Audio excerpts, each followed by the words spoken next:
Bismillahirrahmanirrahim. Assalamualaikum warahmatullahi wabarakatuh. Saya Dr. Muhammad Mustaqim bin Roslan bersama penulis kedua saya iaitu Ainul Maradiyah binti Zabidi akan membentangkan abstrak penulisan artikel kami yang berada di bawah tajuk Pembubaran Perkahwinan bagi Nikah Syubhah yang Diragui, Analisis Kajian Kes. Baik, isu pembubaran perkahwinan dari nikah syubhah bukanlah perkara asing dalam kalangan masyarakat di Malaysia. Hal ini termasuklah kes pembubaran perkahwinan yang melibatkan dua pasangan adik-beradik setelah dinikahi menggunakan wali iaitu abang mereka yang diklasifikasikan sebagai anak tidak sah taraf.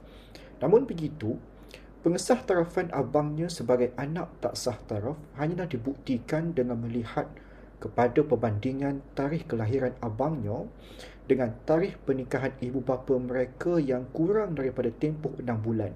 Sedangkan kelahiran abangnya itu adalah pramatang dan telah diperakui oleh saksi hidup iaitu ibunya sendiri. Namun pegawai agama yang bertugas turut mendakwa ia adalah anak tak sah taraf dan perlu kepada pembubaran perkahwinan. Oleh itu, artikel ini bertujuan untuk menganalisis status pengesah tarafan wali kelahiran pramatang menurut hukum syarak dan kesan-kesan pembubaran perkahwinan bagi nikah syubhah yang diragui. Falsafah di sebalik kajian ini adalah interpretif dengan pendekatan kajian kes sebagai strategi kajian.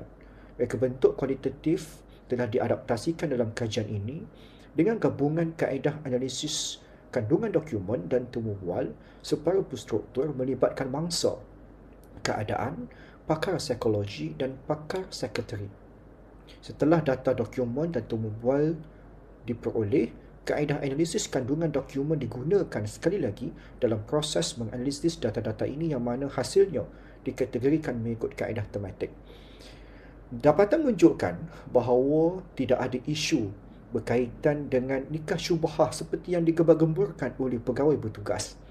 Bahkan, ia hanyalah nikah syubhah yang diragui, nikah syubhahnya sahaja. Kesan daripada kecuaian ini, semua mangsa mengalami beban psikologi iaitu masalah kemerunungan dan masalah tekanan emosi. Kajian lanjutan diperlukan untuk melihat sejauh manakah konsep tabayun yang dilakukan oleh pihak mahkamah dalam mengendalikan kes-kes seperti ini. Itu sahaja. Wabillahi taufiq wal hidayah. Assalamualaikum warahmatullahi wabarakatuh.